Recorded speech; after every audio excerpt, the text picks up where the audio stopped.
Vamos para São Paulo, afinal de contas o secretário de Segurança Pública, o capitão Derrite, fala à imprensa e nós vamos acompanhar a fala dele ao vivo aqui na programação da PAN. O que a CSP está fazendo? Uma boa pergunta.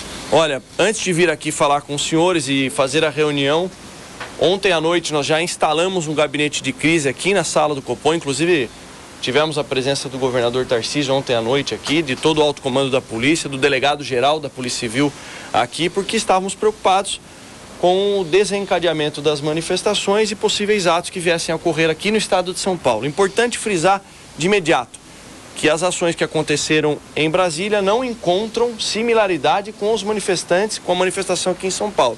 Aqui em São Paulo nós temos um cenário de tranquilidade. No final de semana nós tivemos pequenos focos, como o que aconteceu lá em São José dos Campos, que foi prontamente controlado pelas equipes das Forças de Segurança, pela Polícia Militar, que num primeiro momento poderiam nos assustar ali com relação à entrada e saída de caminhões, de abastecimento de combustíveis. Isso não ocorreu. Então ontem à noite nós viemos para cá, instalamos esse gabinete de crise. A Polícia Civil estará aqui presente, tem um representante, o Dr. Clemente está aqui conosco, representando a Polícia Civil. E logo pela manhã eu fiz um sobrevoo com o helicóptero Águia da Polícia Militar nos principais pontos. Então, chegada e saída da Castelo Branco, da rodovia Anguera, Bandeirantes. A gente foi até um ponto ali em Barueri, uma central de distribuição da Petrobras também.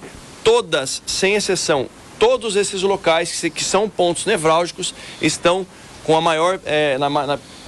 Com trânsito, liberdade de vida das pessoas transcorrendo da maior normalidade. Outro ponto que nós sobrevoamos foi em frente ao quartel do Comando Militar do Sudeste.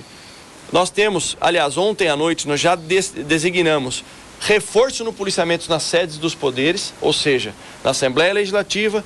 Nós temos lá, ontem tínhamos 9 equipes de força tática, hoje nós já temos um pelotão de choque, deixamos um pelotão de choque na sede do CPAM1, na área central, de fácil mobilização. Qual era a nossa preocupação ontem? Nós deixamos a Assembleia Legislativa com as equipes de força tática e não levamos o choque para frente da Assembleia para que não houvesse por parte dos manifestantes, olha, eles vão querer fazer alguma coisa, enquanto eles estavam ali cumprindo o que o ordenamento jurídico, inclusive a própria Constituição, garantia a eles, a manifestação pacífica. Da nossa parte, houve só o acompanhamento.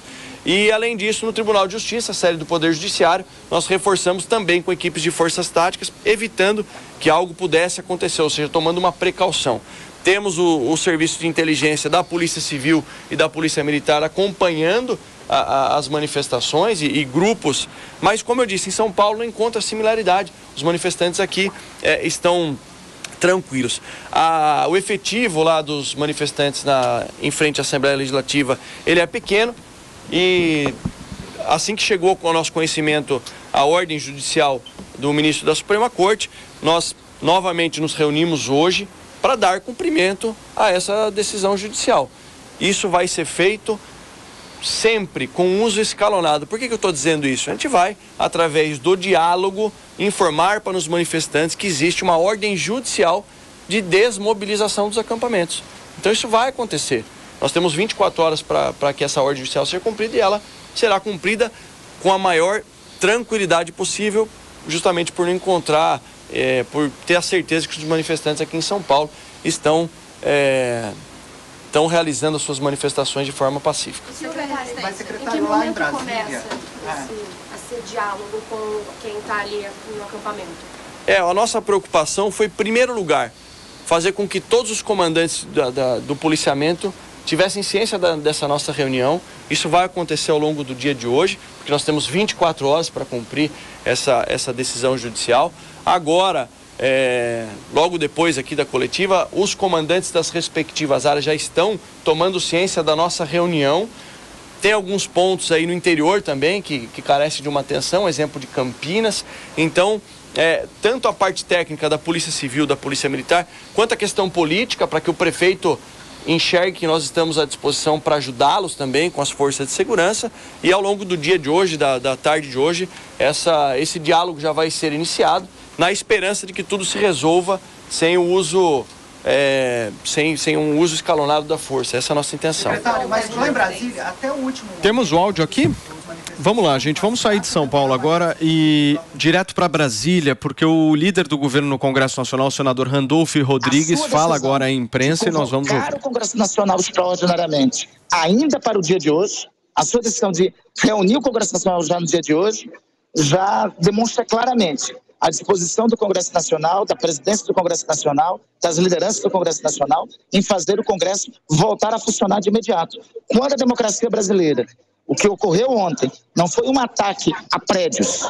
O que aconteceu ontem não foi um ataque ao Congresso Nacional, à Suprema Corte e ao Palácio do Planalto. O que aconteceu ontem foi um ataque à democracia e um ataque à nação brasileira. Quando a nação brasileira e a democracia estão sob ataque e sob ameaça, as instituições têm que reagir. E a primeira medida, com certeza, será essa, o Congresso Nacional, extraordinariamente, suspender o recesso e voltar a funcionar. A aplicação da Lei de Segurança Nacional?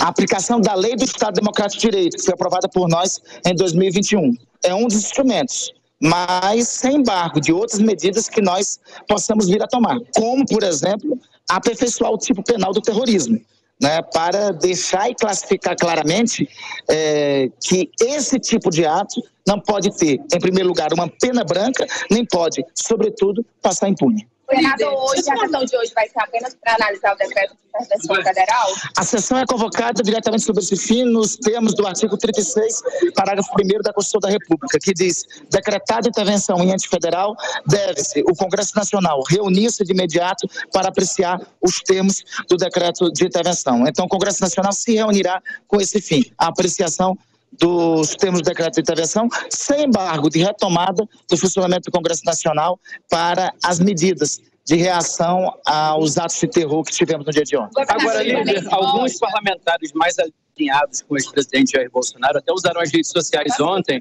não para criminalizar os atos, mas para tratar como se fosse algo normal, algo corriqueiro da nossa democracia. Como é que o senhor analisa esses parlamentares? Quem se pronuncia assim é cúmplice. E deve responder também. Não pode, eu quero garantir, não terá tolerância contra terrorismo.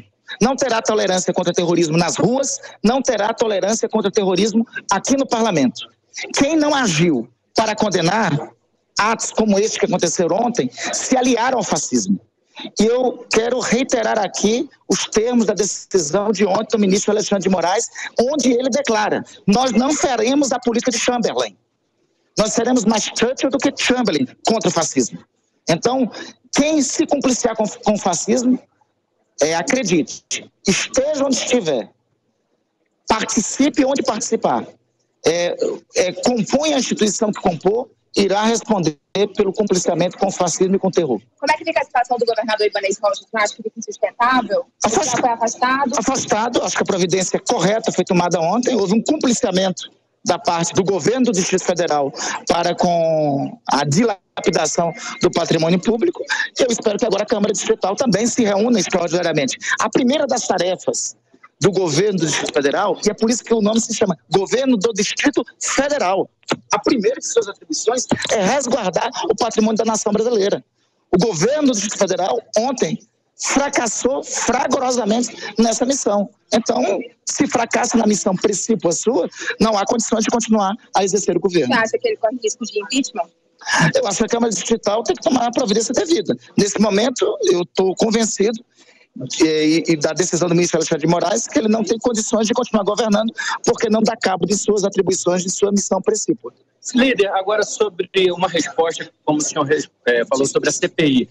O senhor já conversou com outros líderes? A gente já tem uma ideia de quando é que essa CPI pode começar a andar aqui no Congresso Nacional? Eu creio que nós já temos as assinaturas para a Comissão Parlamentar de Inquérito. Se o Congresso, nós vamos ver os termos regimentais, se dentro dos termos regimentais, no ambiente dos termos regimentais, for possível já suspensão do recesso e de imediato a instalação da CPI, eu creio que assim deve se processar. Então, vamos analisar mais detalhadamente o regimento, mas já que o presidente convocou o Congresso para voltar a reunir, no meu entender, a Comissão Parlamentar de Inquérito, que já contém as assinaturas necessárias, pode voltar de imediato a funcionar. E nessa CPI entra parlamentares também?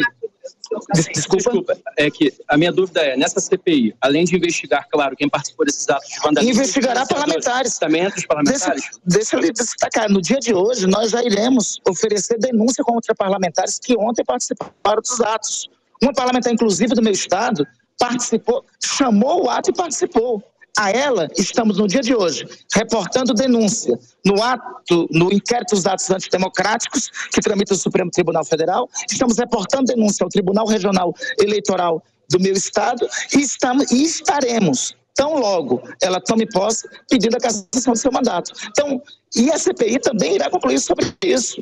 Parlamentares que se compliciaram contra o ataque, com o terror e contra o ataque feroz à nossa democracia ontem, serão responsabilizados. Mas ainda ontem nós tínhamos 22 assinaturas. É importante destacar que a CPI foi proposta, hoje vieram 2 CPIs propostas, mas a primeira proposta é da senadora Soraya Tronic. A esta que aportamos assinaturas, ainda ontem nós tínhamos 22, eu creio que a essa altura nós já temos assinaturas devidas para pedir a instalação da Comissão Parlamentar de Inquérito. Eu não tenho conhecimento de iniciativa igual da Câmara dos Deputados. Como urge a situação e como já tem um requerimento em curso com assinaturas colocadas de autoria da senadora Soraya Tronic, nós devemos, então, fazer, eu pelo menos assim defendo, conversarei com os líderes daqui a pouco, conversarei com o presidente veneziano daqui a pouco e com o presidente Pacheco ao chegar às 18 horas, eu defendo a instalação imediata da CPI. Senador, o nome da deputada, ela é federal, estadual? É Silvia o nome dela, ela é deputada federal eleita, foi ex-presidente da FUNAI durante o governo anterior. Agora, senador, em relação ao dano ao patrimônio público que a gente tem observado aqui, quando é que o senhor acha que vai dar para recuperar todos os prédios aqui do Congresso e Supremo, para que volte à normalidade? Primeiro, eu defendo que, irei conversar com o presidente Pacheco, o presidente veneziano, mas eu defendo que nós voltemos de imediato a ocupar as instalações do Congresso, com a segurança devida, mas voltemos a ocupar para deixar claro que o terror não nos intimidará. Então, em primeiro lugar, eu considero necessária essa medida.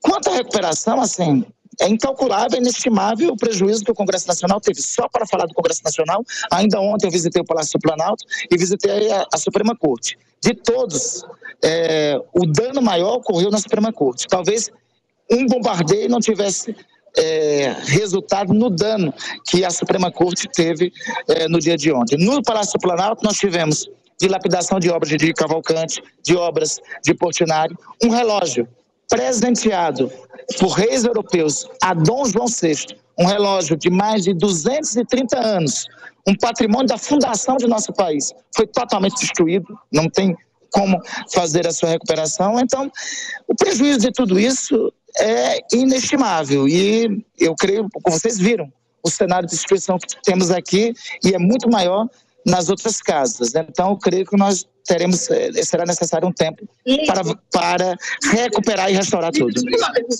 vieram primeiro para o Senado, só para entender, porque assim, o cenário de destruição está um pouco pior do que na Câmara, só para entender o que aconteceu. Não, então, a chancela para a entrada deles se inaugurou aqui pelas dependências do Congresso Nacional.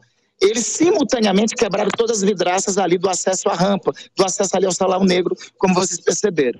E ali avançaram sobre o Salão Negro, que fica mais para o Senado, e avançaram também para as dependências da Câmara dos Deputados.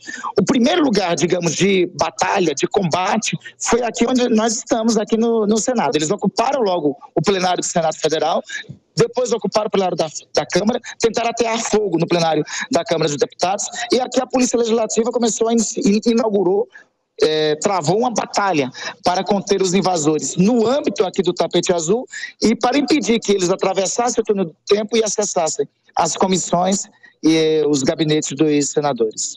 Líder, é um cenário de guerra. Aqui o dano ao patrimônio é nítido, mas sobre a democracia, o que o senhor fala a respeito? A democracia não é um prédio, a democracia resistirá e quem praticou crime responderá. Reitero e garanto a todos vocês, o terror e o fascismo não triunfarão. Enquanto a Polícia Legislativa estava defendendo aqui a casa, foram feitos contatos com a PM, como é que foi a relação? Contatos com a PM, contatos com a Polícia Militar do Distrito Federal foram feitos desde sábado, não somente por parte da Polícia Legislativa do Senado Federal, mas por parte também do Ministério da Justiça. O governo brasileiro tentou contato com o senhor Ibanez Rocha no curso do sábado. O chefe da Polícia Legislativa do Senado telefonou às 9 horas da manhã de ontem para o presidente em exercício, senador veneziano Vital do Rego, pedindo para que ele fizesse contato com o governador Ibanez, porque já estava detectando uma apatia na reação por parte das autoridades do Distrito Federal.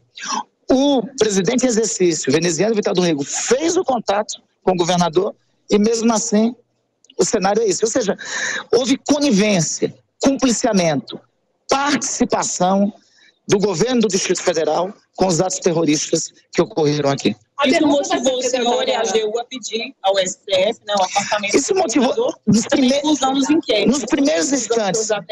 Então, nos primeiros instantes dos ocorridos de ontem, de imediato, nós coordenamos as ações de várias petições junto ao Supremo Tribunal Federal. A Advocacia Geral da União assim o fez também. E como vocês sabem, teve um deferimento das petições, um despacho das petições ainda na noite de ontem por parte do ministro Alexandre de Moraes. Um desses deferimentos é o afastamento do governador do Distrito Federal e a inclusão dele no inquérito dos atos antidemocráticos. O plenário vai manter essa decisão, o plenário do STF? Irá. Eu tenho certeza que irá. Não se trata de um ataque qualquer. Ô, líder, a denúncia do Supremo ou na PGR? Desculpa? A denúncia do Supremo ou a PGR? A denúncia dos parlamentares? A denúncia dos parlamentares que participaram dos atos em várias frentes. Uma, no inquérito dos atos antidemocráticos. 2, os parlamentares eleitos no âmbito dos tribunais. Muito bem, gente. São 11 horas e 30 minutos. Nós acompanhamos um trecho, aliás, 2 trechos de 2 entrevistas coletivas diferentes. A primeira do capitão Derrite, secretário de Segurança Pública aqui do estado de São Paulo, relatando um pouco como é que está sendo o processo, né, Fê? Criaram um gabinete de crise, né? Criaram um gabinete de crise desde São Paulo, ontem. Exatamente. Estão monitorando qualquer movimento atípico. Né? E a segunda coletiva que a gente ouviu um trecho foi a do senador e líder do governo no Senado Federal, o senador Randolfo Rodrigues, contando um pouco as próximas ações. Sim. O combate ao fascismo, certo, meu querido Felipe Campos? Eu acho que independente disso também, né, de fascismo, enfim, o que nós assistimos foi simplesmente um terror, um objeto de gente completamente perdida, uma histeria coletiva horrorosa, uma questão que pegou todos nós de surpresa, que não esperávamos ter esse tipo de atitude, e tem que tirar realmente, infelizmente, esse pessoal da rua. Por quê? Porque não vai rolar mais, gente. Não vai, chega. Sabe? Eu acho que independente disso, vamos respeitar, manifestar de outra forma. Tem a internet que ecoa de uma forma muito maior, às vezes, do que realmente ficar na porta de quartel, também colocando a sua própria vida em risco, a sua própria vida em jogo. Não adianta, não vai ter como reverter agora uma situação. O presidente já foi eleito, ponto final. Sabe, cabe a nós, talvez, de uma forma, ou talvez até quem seja a oposição, cabe realmente a manobrar de outras formas. E não simplesmente invadindo Brasília, quebrando tudo, arrebentando, quebrando com patrimônio, arrebentando, ficando na rua, fazendo... Não adianta, não adianta. Não vai ter como você reverter uma situação como essa. Ô Fê, eu acho que é importante aqui, eu prometi para vocês que eu ia falar um pouquinho. Vocês querem que eu fale? Tem muito... Fala, Paulito. Eu quero que você fale. Você ficou 2 semanas fora. 3. Você pode semanas falar. fora. Quase um mês de férias. O povo clama pela tua voz. O Conrado não quer ouvir minha opinião. Quase um mês de férias. Ele já tá bravo ali. A gente é democrático. A gente é democrático. O povo do Morning Show não quer te ouvir? Eu adoro vocês. E eu aqui tento de todas as formas expor aquilo que eu efetivamente penso. Às vezes eu concordo com o que o Conrado e o que a Zoe falam, às vezes eu concordo com o que o Marrom ou outros contrapontos vêm aqui e falam. Não sei se isso é o chamado isentão, não sei se isso é o chamado em cima do muro, eu não sei o que é. Eu sei que é o que eu penso e é o que eu vou continuar sendo assim. O meu ponto é o seguinte, vou trazer aqui para vocês de uma maneira muito clara. O que aconteceu ontem, com todas as letras possíveis, chama-se terrorismo. Ontem não foi um ato, ontem não foi uma manifestação, ontem foi terrorismo explícito. Sim, aconteceu terrorismo no Brasil. Sim, aconteceu atos de vandalismo. Não há outro nome para se denominar o que aconteceu ontem. E ontem, domingo, em Brasília, tiveram 2 grandes vencedores depois dessa brilhante, depois dessa magnífica ideia de invadir prédios públicos. O primeiro grande vencedor chama-se Alexandre de Moraes. Esse ontem saiu com mais poder do que tinha. Mais poder, inclusive, legitimando os inquéritos por muitas vezes ilegais que ele mesmo promoveu, como, por exemplo, o inquérito das fake news. Ele sai de ontem, depois dessa brilhante manifestação, entre aspas, que foi feita, legitimado, com mais força ainda. Segundo vencedor de ontem, sabe quem foi o segundo vencedor de ontem? Luiz Inácio Lula da Silva. Afinal de contas, na minha opinião, existiu o governo Lula 1, existiu o governo Lula 2, existiu o governo Lula 3 e agora começa o Lula 4. Começa agora o Lula 4. Um Lula paz e amor, que falou na campanha que ia proteger a democracia. E o que essas pessoas foram lá, fizeram? A oportunidade tentaram dar um golpe de Estado e entregaram para Lula todo o discurso que o Lulinha queria. Todo o discurso que ele queria foi entregue ontem de bandeja por esses manifestantes. Aliás, deixa eu dar o meu parabéns aqui para esses manifestantes. Vocês que estão aí me assistindo, que pediram intervenção, queriam intervenção, parabéns! Vocês conseguiram intervenção com Lula no poder. Vocês são brilhantes, brilhantes. A gente tem que tirar um chapéu para vocês. E o pior de tudo que vocês fizeram ontem é o seguinte: vocês conseguiram fazer com que o Lula e a esquerda inteira taxe todos que pensem o contrário, como eu, por exemplo, de golpista. Daqui para frente eu vou ser um golpista. Vou ser taxado de golpista. Fascista. Vou ser um fascista. Vou ser, sim. É isso que essas pessoas conseguiram. Sabe o que essas pessoas conseguiram? Sabe o que essas pessoas conseguiram fazer? Essas pessoas conseguiram fazer com que Guilherme Boulos, levanta! Guilherme Boulos simplesmente está falando que não pode invadir prédio público. O Boulos. Aquela que é da aula. Parabéns para vocês que foram invadir os prédios públicos. O Boulos tá dando bronca em vocês. Vocês são geniais. Vocês são incríveis, maravilhosos. Parabéns. O ponto que eu quero trazer para vocês agora é o seguinte: só um minuto que eu tô até... Só avisa que é ironia. Seca, né? Só avisa que é ironia, senão tem uma parte aí da galera que vai falar: tá vendo? Ele tá elogiando a gente. Só um minuto, que eu tô... eu fico bravo com isso porque é o seguinte...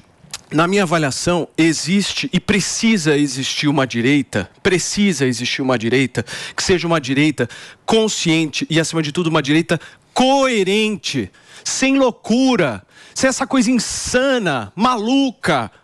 Chega disso, vamos unir todo mundo, vamos fazer uma oposição decente, vamos fazer uma oposição coerente, mas sem loucura, sem insanidade.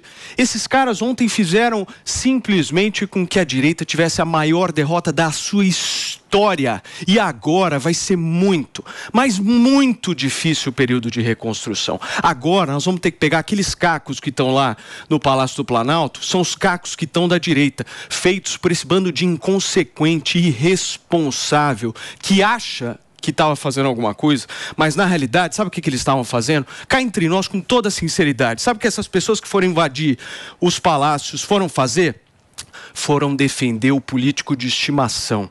É isso que elas foram fazer. Então, para vocês, meus amigos, para vocês eu vou para um rápido intervalo comercial.